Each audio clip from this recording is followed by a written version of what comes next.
SBM TV channel के लिए सेवा वीडियो मैगजीन में आपका स्वागत है। प्रस्तुत है समाचार। The principle for setting aside abatement. Question number 9 is abatement. ये असला जी आप बोलो, आप सिविल का डील करते हो। 22 नियम 9 में बताया गया है।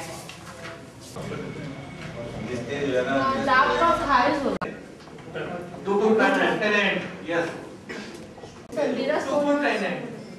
निरस्त नहीं होगा। कि हमको 1 रुपया नहीं मिला, न हमको रोजगार मिला और हम रोड पर चक्कर लगा रहे हैं। सिनको प्रबंधक के पास कहने के लिए गए हमको पैसा चाहिए, सिक्योरिटी वालों पे पिटवाया, पुलिस वालों पे पिटवाया और 15 दिन सेकड़ जेल में हम बंद कराए। इस पर 302 और 307 का मुकदमा मेरे ऊपर है। मैंने राष्ट्रपति, लेकिन आज तक अभी तक तो कोई जवाब आया है।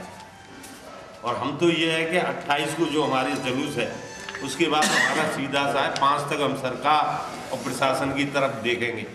उसके बाद हम जयपुर कूच करेंगे। 1 दिन का धरना राजेंद्र पारिक के घर पे दिया जाएगा तारीख के बाद।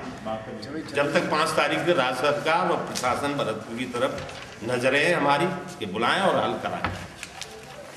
23/12/2012 को विभिन्न समाचार सिमको एक नज़र में हमने उसी के तहत आज मीटिंग की है। हमने जवाब देना चाहा है और वो हम लिखित में भी दे रहे हैं। इसकी जानकारी कराए और राज्य सरकार इसकी चेकिंग कराए कि इसने रॉ मटेरियल को कटवा के क्यों बेचा। मीडिया से भी और आम जनता से भरतपुर की से कि मजदूरों के साथ अन्याय हो रहा है। भरतपुर के साथ जो आदमी 3 साल से राज्य सरकार समझौते का पालना नहीं करा पाई। पिछली बार 1 फरवरी को मीटिंग हुई थी, भरतपुर के कलेक्टर महोदय और एसपी साहब गए थे और एसपी साहब ने तो यहाँ तक खुले में बोला कि इसने 9000 टन स्टील बाहर कर दी रॉ मटेरियल, ये तो बंद करना चाहता है। ये मेरी CID की रिपोर्ट है।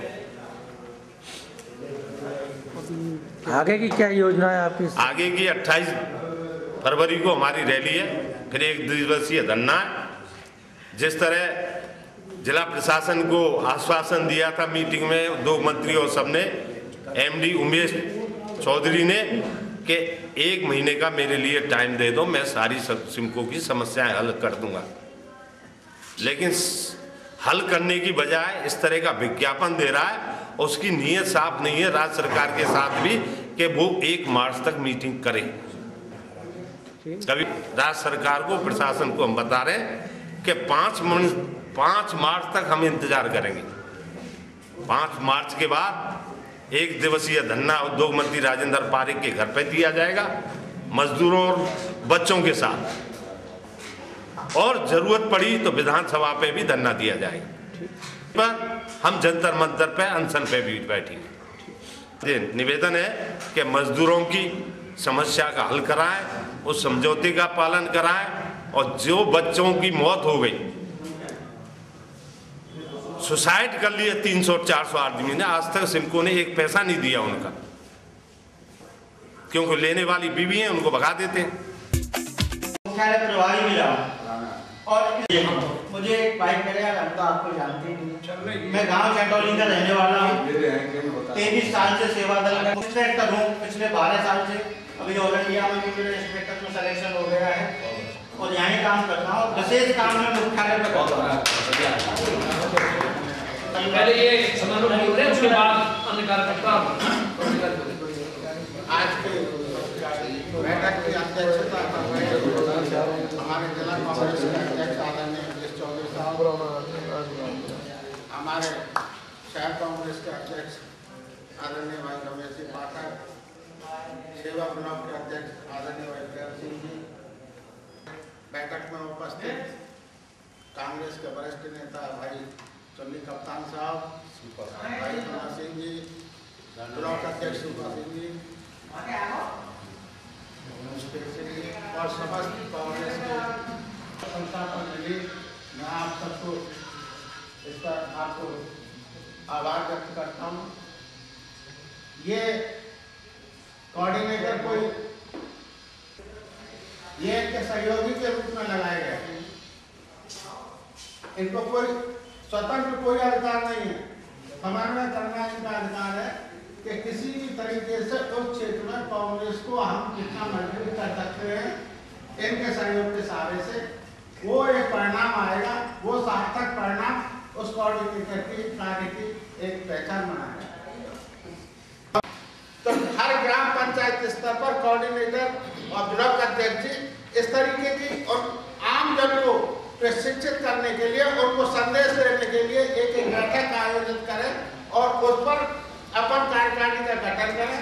माननीय सैनी साहब ने एक बात कही और इन्होंने कहा कि भाई जब तक एक परफॉर्मा पर इन सभी जिम्मेदार व्यक्तियों के दस्तखत नहीं होंगे, निश्चित बात है, लेकिन जिम्मेदार व्यक्ति हमारे साथ कदम से कदम मिला के चलेंगे। इस बात का भी मैं आपको विश्वास दिलाता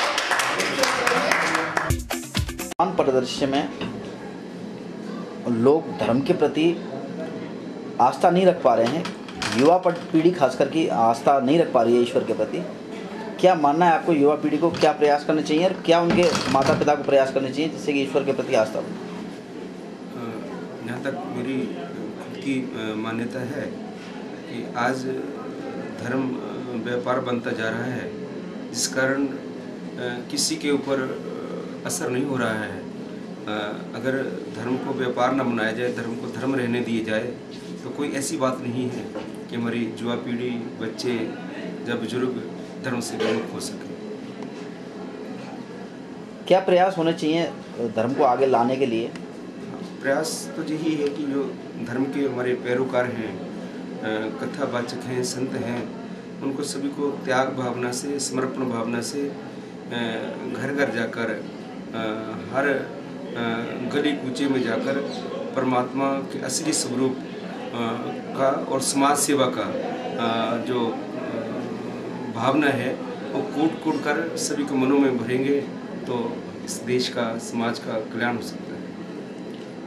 जहाँ तक आज का वक्त है, धार्मिक आयोजन ने कहीं ना कहीं आधुनिकता का जामा पहन लिया है, तो आपको क्या लगता है आधुनिकता के जामा में आने वाली जो पीढ़ी है इसको स्वीकार कर पाएगी? जो आधुनिकता का जामा पहनाया जा रहा है जी, तो आज सबसे बड़ा धर्म का ह्रास हो रहा है। परंतु जो हमारा उद्देश्य है, जो हमारा धर्म स्थान है, वहाँ पर कोई भी ऐसा आधुनिकता नज़र नहीं आ रही है।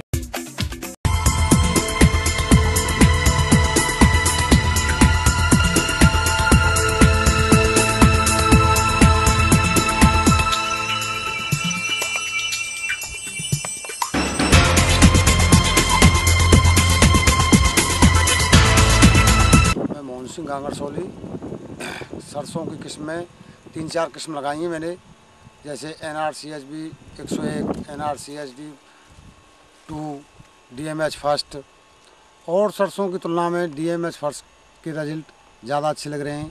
जैसे इसकी ग्रोथ बहुत ज़्यादा है, फलियों की संख्या बहुत ज़्यादा है और लग रहा है ये 1 कुंटल और पैदावारों के मुकाबले आगे निकल जाएगी। और सरसों की तुलना में इसकी बुवाई ज़रूर कम बीज से करनी पड़ती है, 30 सेंटीमीटर का अंतर होता है इसमें, और इसके रिजल्ट लग रहे हैं मुझे बहुत अच्छे रहेंगे। और अगली साल संभावना जताते हैं हम कि अगली बार और सारी वैरायटियों को छोड़कर DMH फर्स्ट लगाएंगे।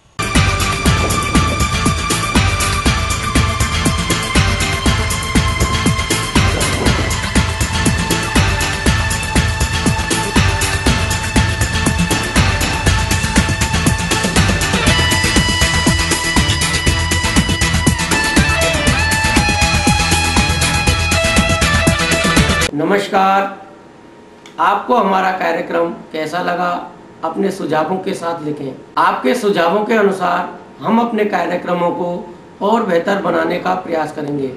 हमारा पता है SBM TV channel, Jaiswal Dharamshala, Khinni Ghat, Bharatpur. Telephone number 228384, mobile 9414307422।